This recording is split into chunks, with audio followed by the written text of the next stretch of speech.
I bought this car for £150.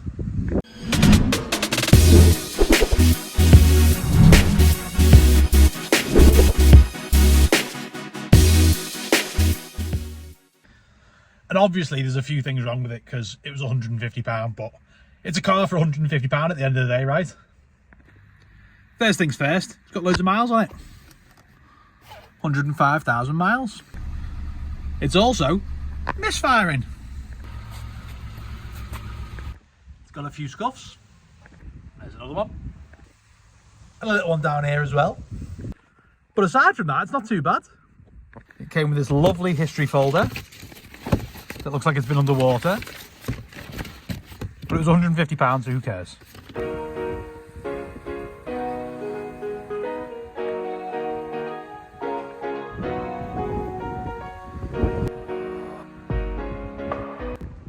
There is a little scuff on the back quarter as well, but it's black, so not that obvious. I can hear you all wondering, why have you bought a £150 car, Lee? Got an Exige, got a 640D. Well, Heather needed a temporary car. We've sold a C4, previous video there, and she had a Nissan Juke that she was running around to and from working as well. So, until we get her something a little bit nicer, she's being made to drive this around. She loves it, loves it. She'll tell you all about it later on in the video. So, let's get it fixed. 10mm socket, coil pack. I've already pre-checked it with my little code reader. It's about 1 million years old.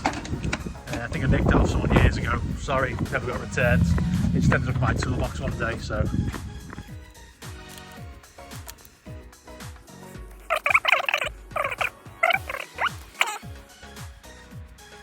Oh, yeah, cylinder 3, misfire detected. I've bought a coil pack today. I did order one off eBay. It was meant to come here today. It didn't. It was £15. I don't really know what I expected, but it's getting cancelled.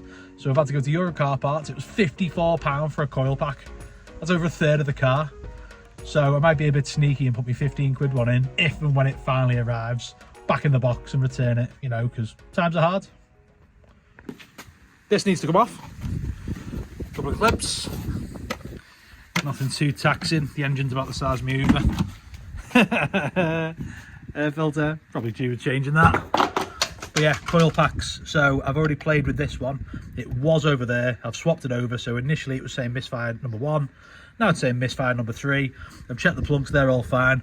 So this is the little culprit. Now these come with a security seal on. Thank you, Euro Car Parts. I'll never figure that one out, will I? Open it underneath.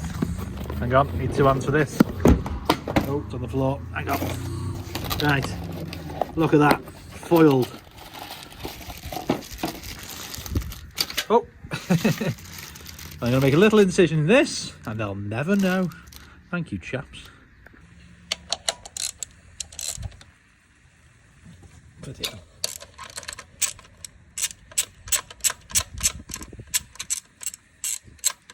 Good old Halford toolkit.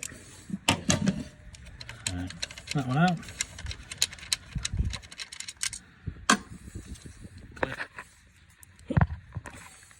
Get that clip now. Ta-da!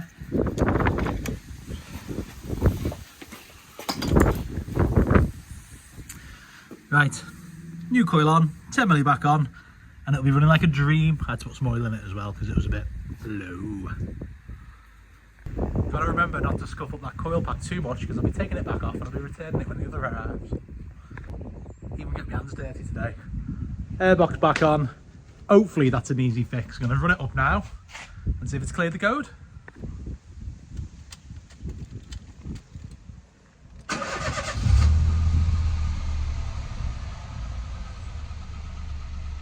It's only a 3-cylinder, so it doesn't feel normal anyway.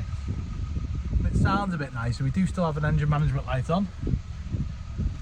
Put the trusty old code reader back in, which, if anyone wants to know, is under here somewhere. If it's still reading that code, I've got problems, haven't I? Right, let's clear it again. Reading codes. I'm going to guess it's the same thing again, isn't it? It's going to say number 3. Sounds sporty.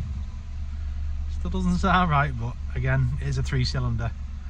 Maybe I'm expecting a bit too much from this coil pack fix.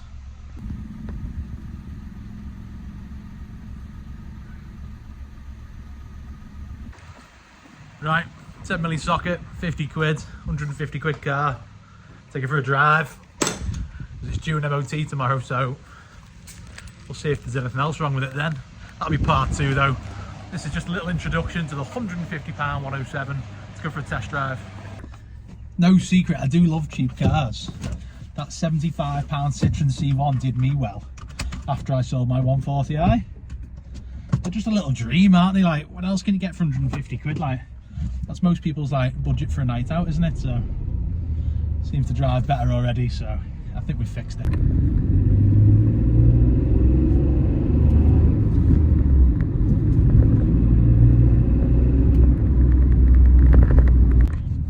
Fixed. It's driving a treat again. It's not the fastest thing in the world, but it'll get Heather from A to B while we're looking for something a little bit nicer for her. I'll keep that one a bit secret because I think that'll make quite a good video of getting her next car. She's looking forward to amalgamating 2 cars into one. We're gonna get something a little bit nicer. Room for the dogs in the back, a bit more premium, a bit more of a city up position. What do you think it is in the comments below?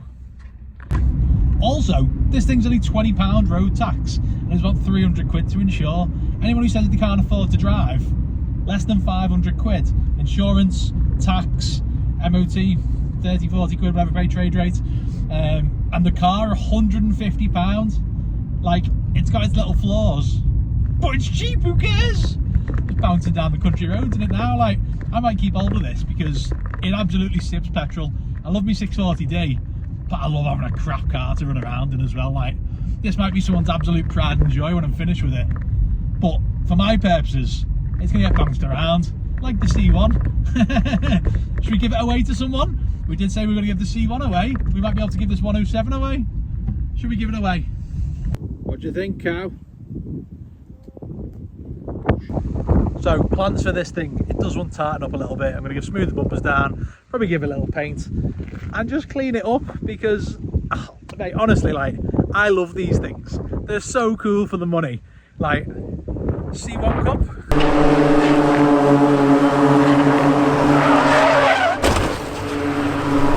Would the 107 be entered into the C1 Cup? It's the same car underneath. Citroen, Peugeot, same thing, different badge, and it's a 5-door.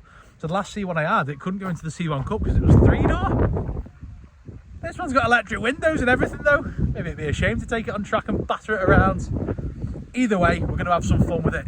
Hit like, hit subscribe and follow us for some more content. More soon.